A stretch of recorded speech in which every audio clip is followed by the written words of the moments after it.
Commander Zixthara stared at the dying lights on her ship's control panel. Each flickering display told the same terrible story. Her people were running out of time.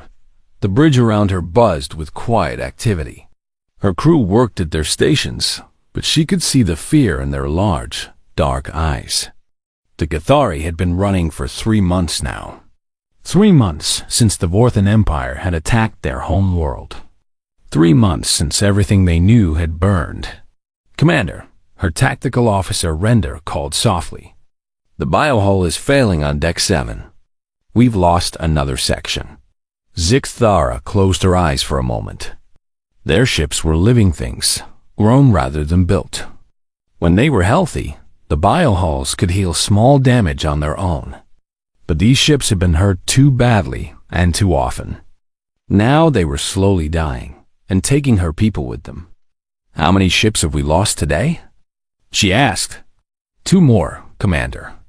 The soft wind couldn't keep her life support running. The crew transferred to other ships before she went dark. That made 15 ships lost to system failure. Not destroyed in battle, just worn down until they could no longer sustain life. The Vorthans didn't even need to chase them anymore. They were dying on their own. "Commander," the voice came from her science officer, Cathara. The young Cathari sounded excited. "I found something in the old database. A planet. It might help us." Zixthara moved to Cathara's station. The young officer was pulling up old files from their exploration archives. These were records from before the war, when Cathari ships had traveled far from home just to learn about the galaxy. "It's called Earth," Cathara said. "The people there are called humans.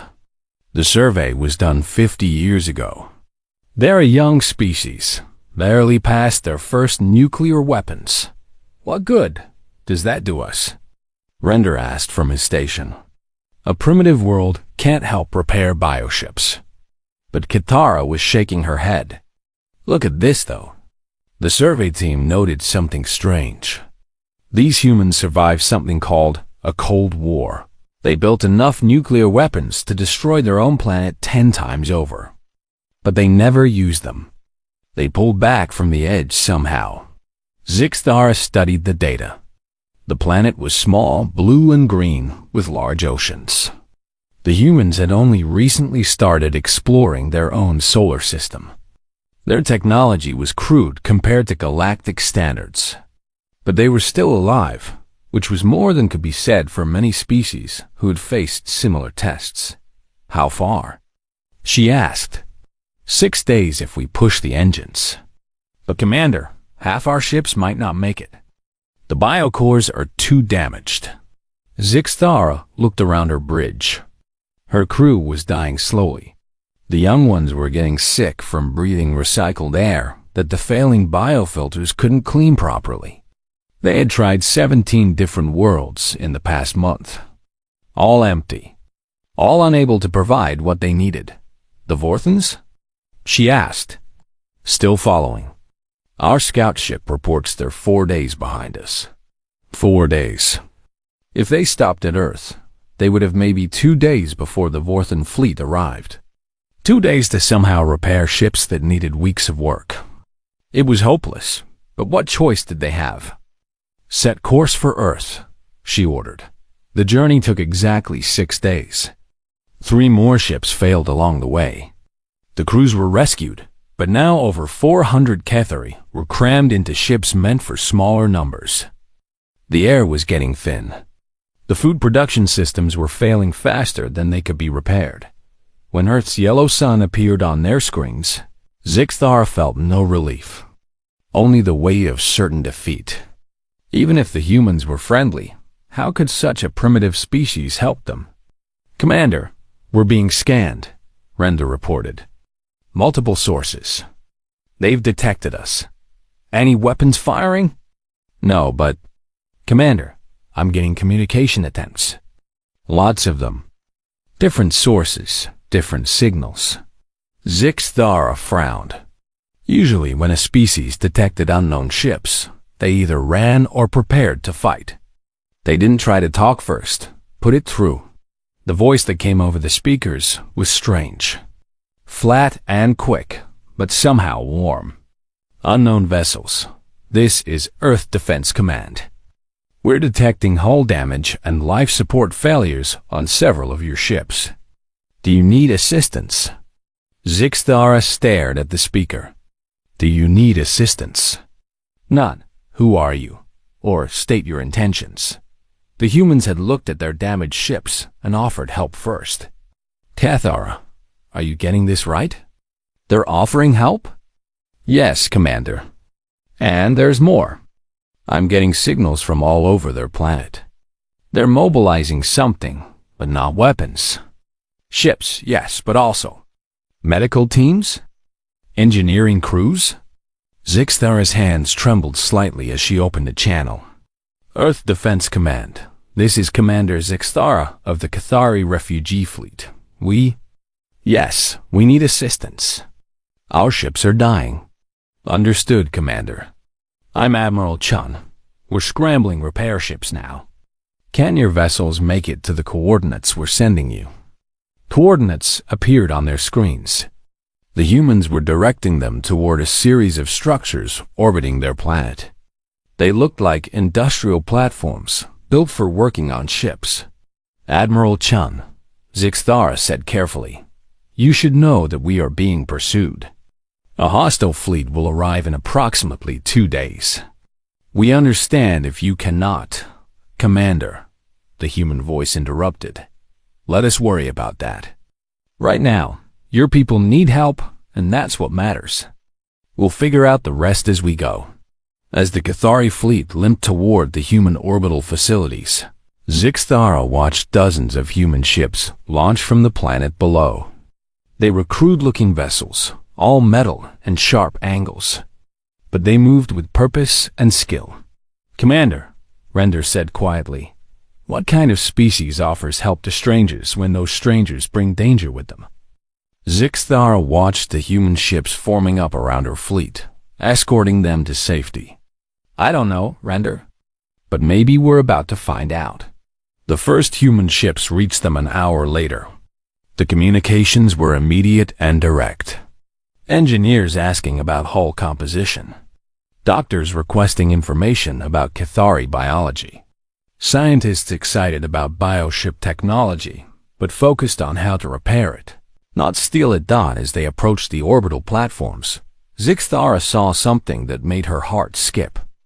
The humans were already modifying their facilities. In just a few hours, they had adapted their equipment to handle bioships. They had studied the scanning data and figured out what was needed.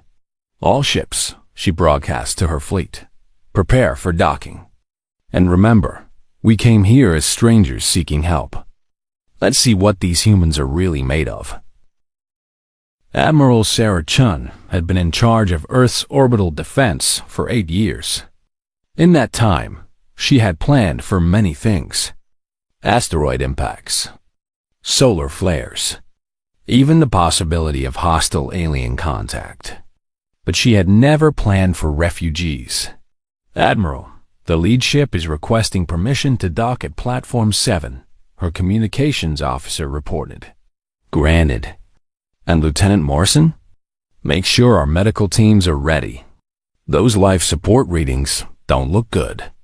Chun watched through the observation windows as the alien ships approached. She had seen the initial scans. These vessels were like nothing in human experience. They seemed to be alive somehow, with whole surfaces that moved and shifted like breathing skin. Some sections glowed with soft light while others looked dark and dead. Admiral, Dr. James Morrison's voice came over the comm. I've been studying the biological data they transmitted. These beings are carbon-based, but their blood chemistry is completely different. And some of their young are showing signs of severe poisoning. Poisoning from what? Near as I can tell, their ships filter their air using living organisms. When the ships got damaged, the filter system started failing. They've been breathing toxins for weeks. Chun closed her eyes briefly. Refugees running from some kind of war. slowly dying because their living ships were too damaged to keep them alive. Doctor, what do you need? Time and samples. If I can understand how their biology works, I might be able to help. But I need to examine both them and their ship systems. You'll get both. The docking process took 3 hours. Human engineers worked alongside Cathari crew members, both sides struggling to understand each other's technology. The language barriers were overcome quickly using translation software, but the technical differences were enormous. Chief Engineer Rosa Delgado found herself staring at a Cathari ship's power core. It wasn't a reactor or an engine. It was a living organism the size of a small building, pulsing with bioelectric energy. How long has it been since this thing ate? She asked the Cathari engineer working beside her. Vector looked confused for a moment, then understood. Fed, yes. 3 weeks? The food synthesis systems failed. Delgado shook her head. It's starving. That's why your power systems are failing. She turned to her team. Rodriguez, get me everything you can find about bioenergy conversion. Thompson, start working on some kind of nutrient solution. This poor thing is dying of hunger. Meanwhile, Dr. Morrison was having his own revelations. The Cathari who had volunteered for medical examination were unlike anything he had ever seen. Tall and slim, with large dark eyes and skin that seemed to shimmer slightly in the light. But more interesting was how they seemed to be connected to each other. Commander Zixthara, he said to the Cathari leader, when one of your people experiences something, do the others know about it? To some degree, yes. We share thoughts and feelings through what you might call a biological network. It helps us work together on our ships. Morrison nodded. That explained how their crews could operate such complex living vessels. But it also meant that when some of them were sick, all of them felt it. The suffering was shared by everyone. Doctor, Zixthara continued, your people have been very kind. But you should know that our pursuers will arrive soon. The Vorthans show no mercy to those who help their enemies. Tell me about these Vorthans. Zixthara's expression grew dark. They are an empire built on conquest. Any species that refuses to surrender completely is destroyed. Not enslaved, destroyed. They have ended 17 civilizations in the past century. Morrison stopped working and looked at her directly. Genocide. Yes, that is your word for it. Morrison was quiet for a moment. Then he activated his comm unit. Admiral Chun, please come to Medical Bay 3. There's something you need to hear. When Admiral Chun arrived, Morrison quickly explained what he had learned. Chun listened without interrupting, her expression growing harder with each detail. So these Vorthans, she said finally, they don't just conquer. They completely destroy any species that won't submit. Yes, Zixthara said. We refuse to surrender our independence. So they came to end us entirely. My people are all that remain of our civilization. Chun was quiet for a long time. Then she looked directly at Zixthara. Commander, how long do we have before they arrive? Perhaps 36 hours. And how big is their fleet? 60 ships. All military. All designed for destruction. Chun nodded slowly. Commander, I need to ask you something important. If we help you repair your ships, will you be able to escape? Or will they just hunt you down again? Zixthara looked surprised by the question. Admiral, even repaired, we are not a military fleet. We are refugees with some defensive weapons. We cannot fight a force like that. I wasn't asking about you fighting them alone. The meaning of Chun's words slowly became clear to Zixthara. Admiral, your people have just discovered they are not alone in the galaxy. You should be focused on protecting Earth, not getting involved in an alien war.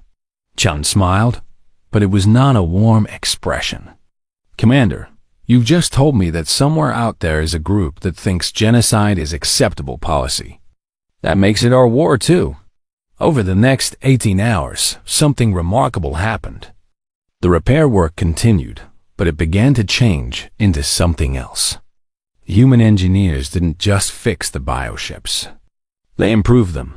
Chief Delgado discovered that human computer systems could interface directly with Cathari biocomputers, creating hybrid systems that were faster and more flexible than either technology alone. Dr. Morrison found that human medical knowledge, combined with Cathari biological expertise, could solve problems neither species could handle separately.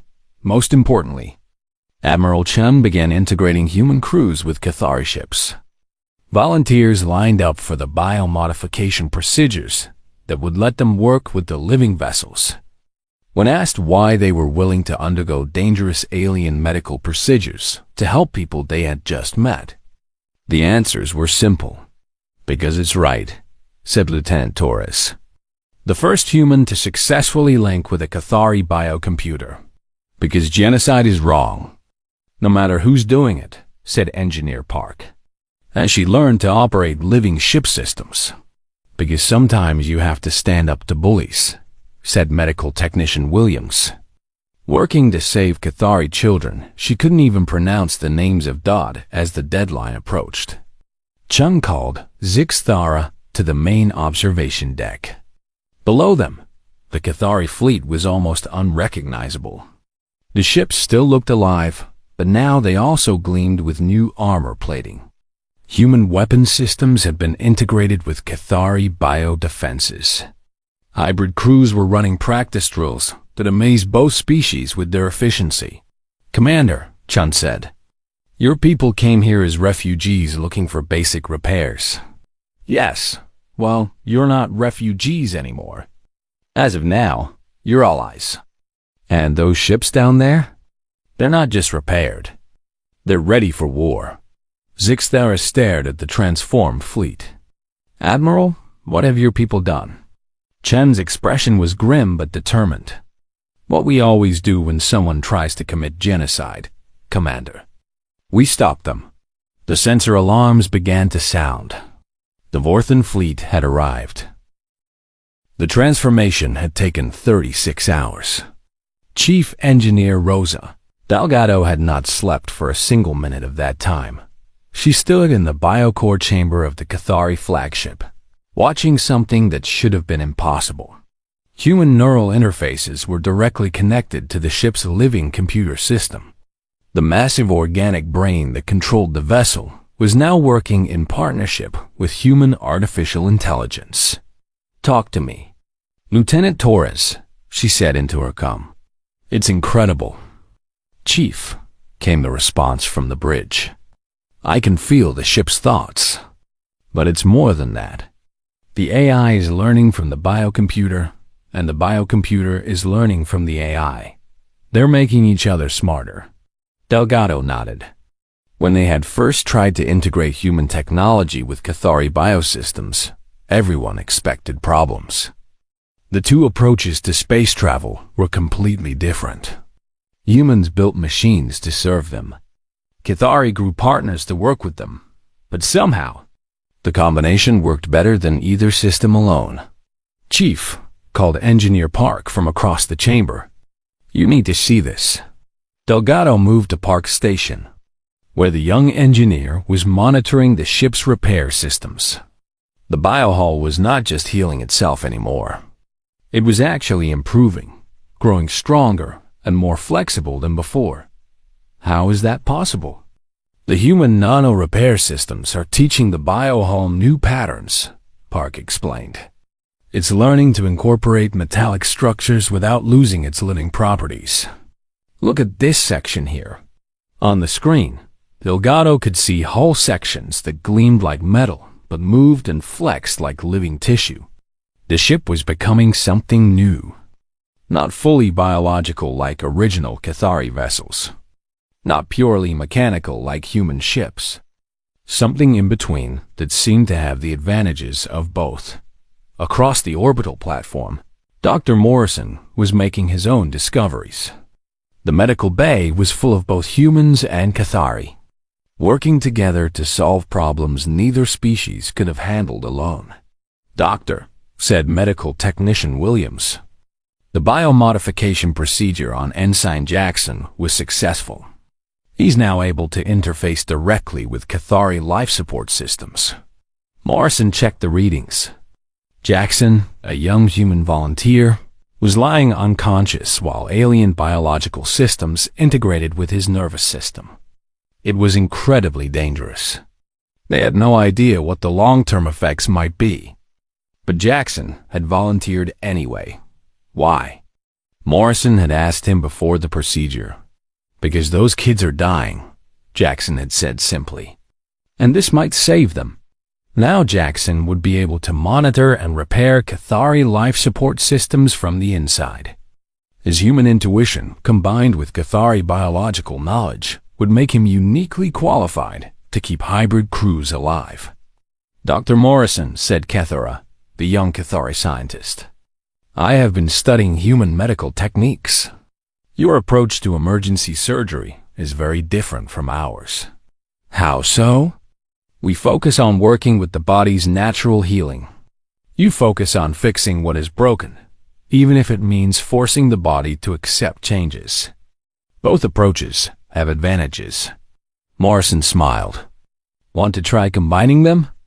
The result was a new form of medical treatment that was part surgery, part biological engineering. Human surgical techniques guided by Cathari understanding of how living systems wanted to heal themselves. They saved 3 Cathari children who would have died from system poisoning and helped 2 human volunteers recover from biomodification procedures that had gone wrong. But the most important changes were happening in the command centers. Admiral Chun stood on the bridge of the hybrid flagship, watching as human and Cathari officers worked side by side. The integration was remarkable. Human quick thinking and adaptability combined with Cathari shared consciousness and biological intuition. "Admiral," said Lieutenant Torres.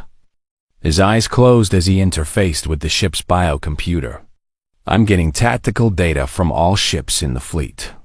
The bio-network is sharing information faster than any communication system we've ever built." Commander Zixthara, standing beside him, nodded. "And your tactical computers are processing that information in ways we never could. Together, we can see patterns in space combat that neither species could detect alone." Chun pulled up the fleet status display. 28 ships, all transformed. The smallest was twice as powerful as it had been before the humans arrived. The largest was something entirely new, a bioship with human weapons, human armor, and hybrid crews that could think and react faster than anything else in known space. "Admiral," called the communications officer, "we're getting long-range sensor readings. The Vorthan fleet has entered the outer system." "How many ships?" 60. As the commander predicted. "All military vessels. They're moving in standard attack formation." Chun nodded. "Time until they reach us?" 4 hours, Admiral. 4 hours to test systems that had never been used in combat. 4 hours to see if the most unlikely alliance in galactic history could actually work. "Commander Zixthara," Chun said, "what do the Vorthans expect to find when they get here?" "A defeated refugee fleet. Easy targets for destruction. And instead?" Zixthara looked at the display showing their transformed ships. Hybrid crews were running final system checks. Weapons that combined human firepower with Cathari biological adaptation were coming online. The bio-network was connecting all ships into a single, unified fighting force. Instead, they will find something they have never encountered before, she said. Chun smiled grimly. "Good. Let's make sure they remember this lesson." The final preparations took 3 hours. Human volunteers continued to undergo biomodification procedures right up until the last moment. Cathari crew members learned to operate human weapon systems they had never seen before. Engineers on both sides worked to integrate technologies that had developed on opposite sides of the galaxy. Most remarkably, The crews themselves were changing. Humans plugged into the Cathari bio-network found themselves thinking and feeling as part of a larger group consciousness. Cathari, working with human computer systems, discovered new ways of processing information and making quick decisions. Admiral, Lieutenant Torres reported, "All ships report ready for combat." "But Admiral, I need to tell you something. Being connected to the bio-network, feeling what the Cathari feel, I understand now why they couldn't surrender to the Vorthans." "What do you mean?" "When you're part of a group consciousness like this, the idea of one group completely destroying another isn't just wrong.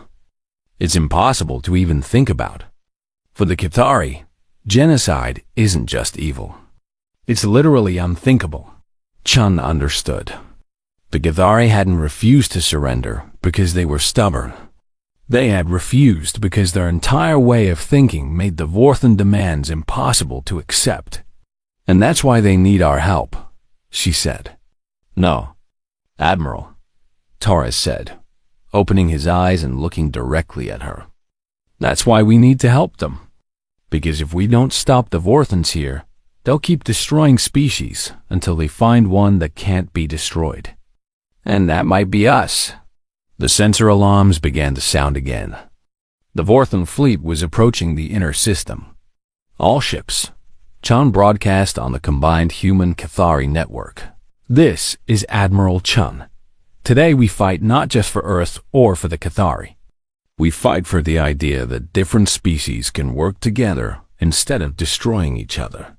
Show them what that cooperation can accomplish." The hybrid fleet moved to intercept. 28 ships against 60. But these were not the same ships that had limped into Earth orbit as refugees. These were something new. Something that combined the best of two very different civilizations. As they moved into formation, the bio-network hummed with shared thoughts and feelings. Human determination and Cathari compassion flowed together. Individual crews became part of a larger whole, while still keeping their unique strengths. Fleet Admiral Korthvan of the Vorthan Empire, Chun broadcast on an open channel. "You are ordered to withdraw from this system immediately." The response came back quickly, full of arrogance. "Primitive species, stand aside. We have come for the Cathari criminals. Do not interfere, or you will share their fate." Chun looked at Commander Zixthara, who nodded grimly. "Fleet Admiral Korthvan," Chun replied, "you've made a mistake. You came here expecting to destroy refugees. Instead, you found allies. And we're about to show you the difference." Fleet Admiral Korthvan had destroyed 17 civilizations in his military career. He knew what defeat looked like. He also knew what easy victory looked like. This should have been an easy victory. The sensor reading showed only 28 ships opposing his force of 60. According to his intelligence, the Cathari refugees had been running for months with damaged vessels and failing systems. Even if the primitive humans were helping them, how much could a species that had barely left their own planet accomplish? "Admiral," his tactical officer reported, "the enemy ships are moving into attack formation." "But sir, these readings are strange." "Strange how?" "The ships appear to be Cathari biovessels, but they're showing energy signatures I've never seen before. And their movement patterns. They're too coordinated. It's like they're all being controlled by a single mind." Korthman studied the display. The enemy ships were indeed moving with unusual precision. Cathari vessels were normally unpredictable in combat, because their biocomputers made decisions differently than mechanical systems. But these ships were moving like parts of a single organism. "No matter," he said. 60 ships against 28. Even if they are fully repaired, we still have overwhelming advantage. All ships, attack formation. Destroy them quickly. The first exchange of fire shattered everything. Korthvan thought he knew about space combat. His ships opened fire with standard Vorthan plasma weapons.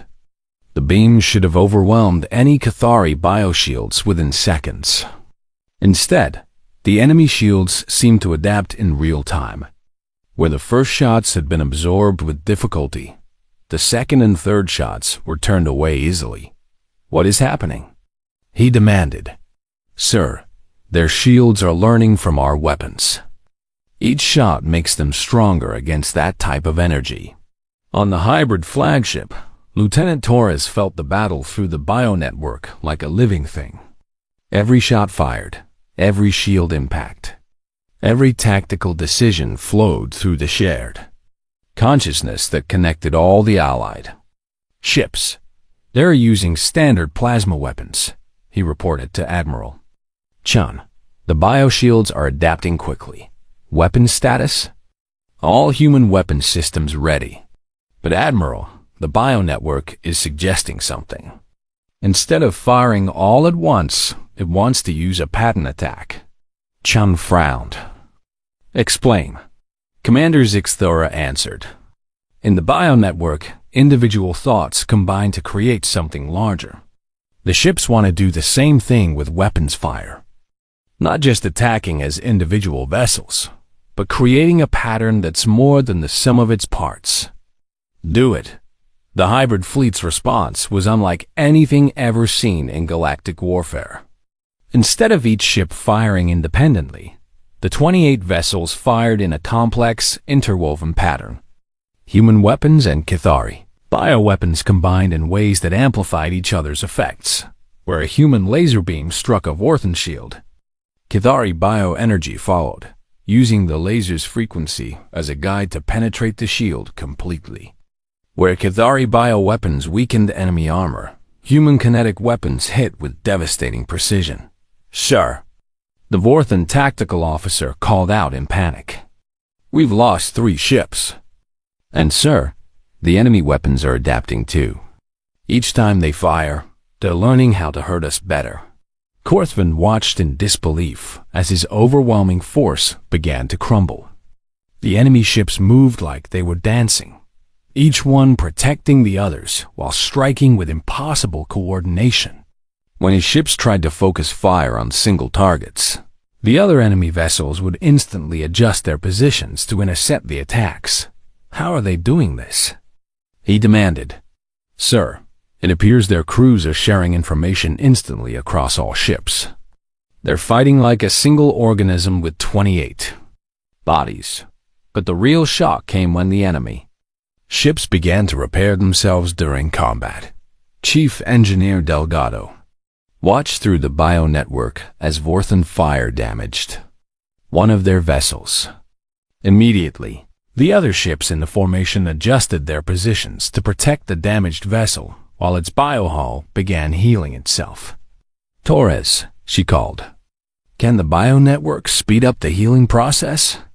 "Already on it, Chief.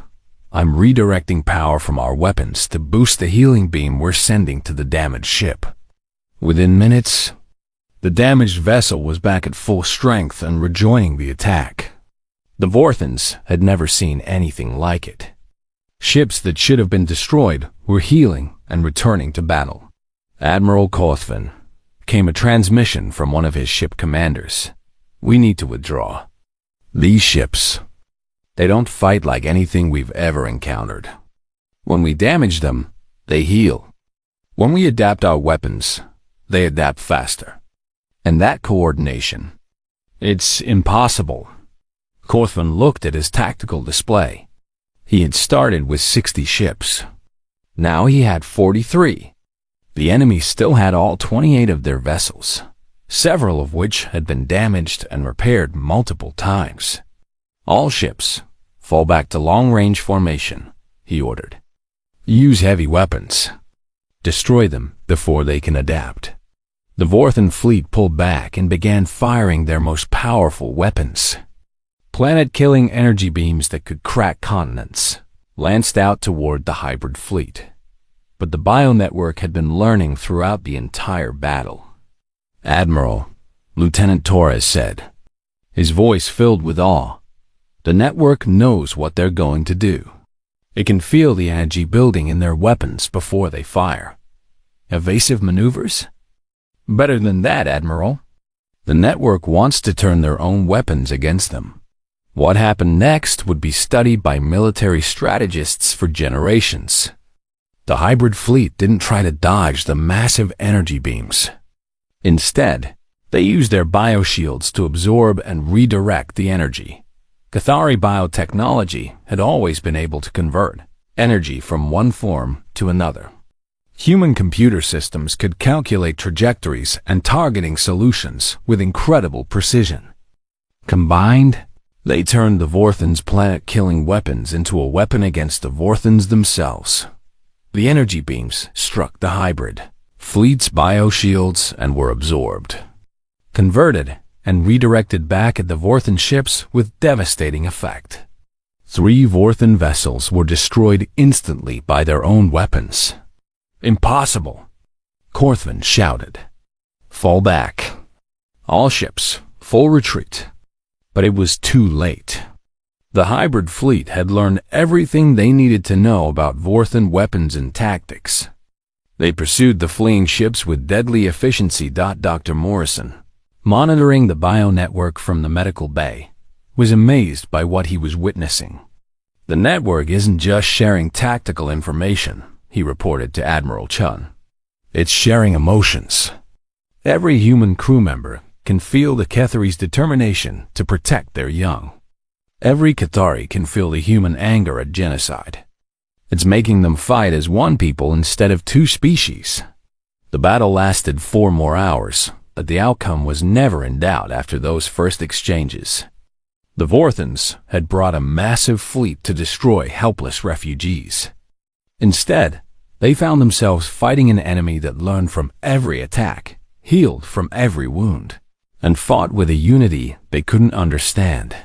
When it was over, only 7 Vorthon ships remained. Admiral Korthvan's flagship was damaged but intact, along with 6 escort vessels. Admiral Korthvan, Admiral Chun broadcast on an open channel. "You are being allowed to retreat for one reason only. You're going to carry a message back to your empire." "What message?" came the bitter reply. "The message that genocide ends here. Every species your empire has enslaved, every world you've conquered, we're coming to set them free. And if you try to stop us, you'll face the same thing you face today." Korthvan looked at his tactical display one more time. 28 enemy ships, all still functional. 53 of his own ships destroyed or disabled. The most one-sided defeat in Vorthon military history. "What are you?" he asked. Commander Zixthara answered. "We are what happens when different species choose to help each other instead of destroying each other. Remember that when you make your report." The 7 surviving Vorthon ships fled into deep space, carrying news of a defeat that would shake the Empire to its core. Admiral Chun stood on the bridge of the hybrid flagship, watching the enemy retreat. Around her, human and Cathari officers worked together as if they had been doing so for years instead of days. "Admiral," Lieutenant Torres said, "the bio-network wants to know what we do next." Chun smiled. "Next, Lieutenant, we keep our promise. We're going to free every world the Vorthons have conquered." Commander Zixthara looked at her in amazement. "Admiral, do you understand what you're suggesting? The Vorthon Empire controls hundreds of worlds. They have thousands of ships." "Commander," Chun replied, "do you understand what we just proved? When people work together, instead of trying to destroy each other, they become something more powerful than any empire. Those Vorthons just learned that lesson. Now we're going to teach it to the rest of the galaxy." 6 months after the Battle of Earth, the galaxy was a very different place. Emperor Vorthkis sat in his throne room on the imperial capital world, reading reports that grew worse each day. Another system had been liberated. Another slave species had joined the growing alliance. Another piece of his 1,000-year empire had crumbled away. "How many ships have we lost this week?" he asked his military advisor. 47, my emperor. But it's not just the ships. 3 more species have switched sides. They're not just accepting liberation. They're actively helping the Alliance free other worlds. The Emperor stared at the galactic map that dominated one wall of his throne room. Red markers showed Imperial territory. Blue markers showed Alliance territory. 6 months ago, the map had been almost entirely red. Now, nearly half the galaxy was blue, and more systems were changing every day. Explain to me again how this is possible. His advisor, a veteran of dozens of conquered worlds, struggled to find words. My Emperor, they fight differently than any enemy we've ever faced. When we destroy one of their ships, 3 more appear to take its place. Species we conquered decades ago are somehow building fleets stronger than anything they ever had before. And their technology? It gets better every time we fight them. They study our weapons and develop countermeasures within days. They share their technological advances with every species that joins them. A race that was using stone tools last year is now flying ships that can match our best vessels. The Emperor walked to his window and looked out at the capital city below. For 1,000 years, this planet had been the center of the greatest empire in galactic history. Tribute from hundreds of worlds had built the magnificent towers and monuments that stretched to the horizon. The fear and obedience of countless species had maintained order across the galaxy. Now, that empire was falling apart, not because of military defeat, but because of something the Emperor had never considered possible: willing cooperation between different species. On the liberated world of Kethavala, former Vorthan slave world, Dr. Morrison was witnessing something extraordinary. The planet's native species, the Keth, had been reduced to subsistence farming under Vorthan rule. Their technology had been stripped away, their culture suppressed. Their population kept barely alive to provide labor. But now, 6 months after liberation, Kethavala was thriving. "Doctor," said Victhara, the Keth planetary leader, "your people's agricultural techniques have increased our food production by 300%. Combined with Cathari bioengineering, we can feed not just our own people, but refugees from 3 other liberated worlds." Morrison smiled as he looked out over the vast farms that covered the planet's main continent. Human farming knowledge, Cathari biotechnology, and Keth understanding of their own planet's ecology had combined to create an agricultural system more productive than anything any of the Dayrave 3 species could have built alone. "That's not the remarkable part," Morrison said. "The remarkable part is that 6 months ago, your species didn't trust anyone who wasn't Keth. The Cathari had never shared their biotechnology with anyone, and we humans had never even imagined working with alien species. Now look at us."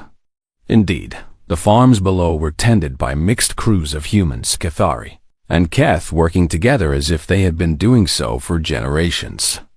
Children from all 3 species played together in the fields, learning each other's languages and customs naturally. But Kethavala was just one example.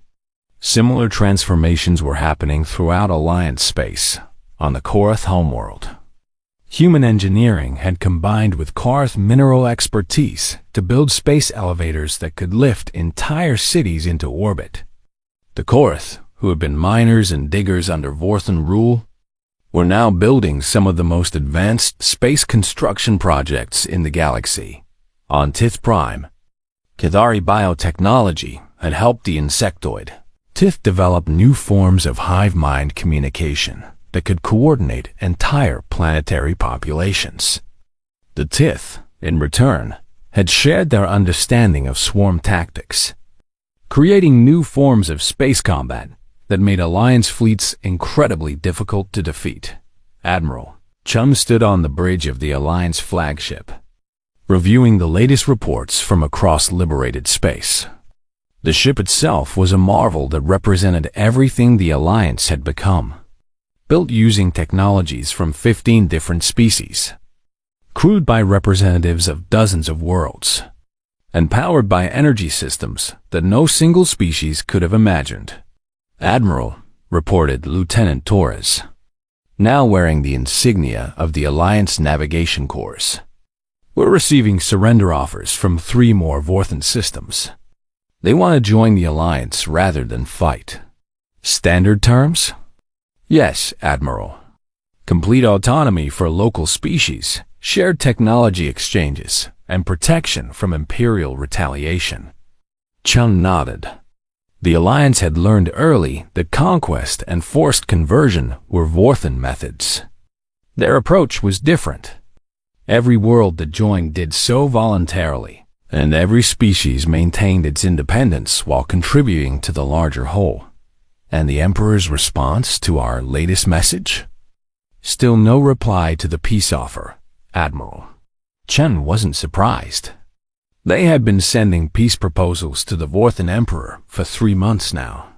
The terms were simple: end the policy of genocide, release all remaining slave worlds, and join the Galactic Alliance as equals rather than conquerors.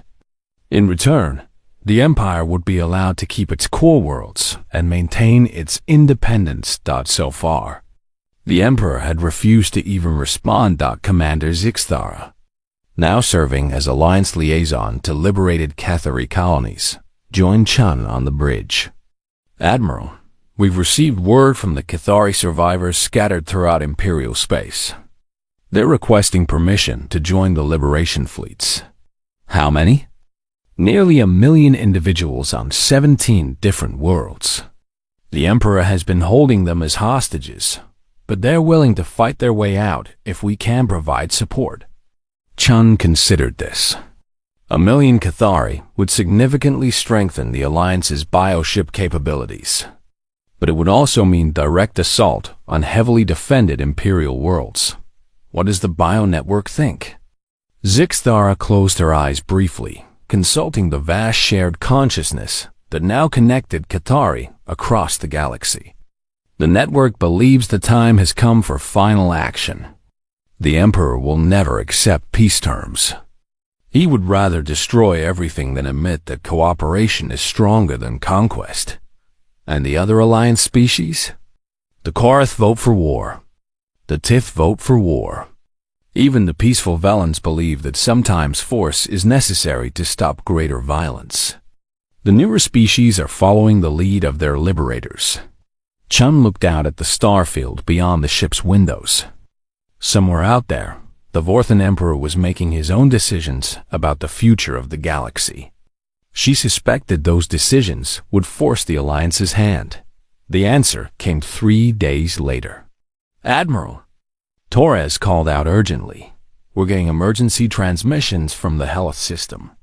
The Emperor has ordered the destruction of all remaining slave worlds. He's implementing what he's calling the final solution." Chun felt her blood turn cold. Rather than accept defeat, the Emperor had decided to destroy every species he couldn't control. It was genocide on a scale that would make everything the Vorthans had done before seem small. "How long do we have?" Intelligence estimates 12 hours before the first extermination fleets reach their targets. Chun activated the Alliance communication system. "All ships, all worlds, emergency protocols. The Emperor has chosen to commit total genocide rather than accept peace. We're implementing Operation Liberation Dawn immediately." Across Alliance space, the largest fleet in galactic history began to move. 5,000 ships representing 43 different species, all united by a simple principle: no species had the right to destroy another. The final battle of the war lasted 18 hours. When it was over, the Vorthan Empire existed only as a historical memory. But unlike the Empire's victims, the Vorthans themselves were not destroyed. Imperial worlds that surrendered were accepted into the Alliance. Former Imperial citizens who renounced genocide were welcomed as equals. Emperor Vorthkis, captured alive in his throne room, faced a choice that no Vorthan emperor had ever been offered: trial for war crimes, or exile to a peaceful world where he could live out his days without power. Why? He asked Admiral Chun as she stood in his former throne room. Why offer mercy to someone who tried to destroy you? Chun looked around at the magnificent room that had been the center of a genocidal empire. Representatives from dozens of species were already working together to convert it into a memorial for the empire's victims. Because, she said simply, that's the difference between us and you. You believed that strength came from destroying anyone who was different. We know that real strength comes from helping different people work together. 3 years later, the former Vorthan capital world hosted the first Galactic Council. Representatives from over 200 species gathered to establish laws that would govern interaction between civilizations. The first law they passed was simple. No species had the right to destroy another. Dr. Morrison, now director of the Galactic Medical Exchange, stood in what had once been the Emperor's throne room. The space had been converted into a medical research center where doctors from dozens of species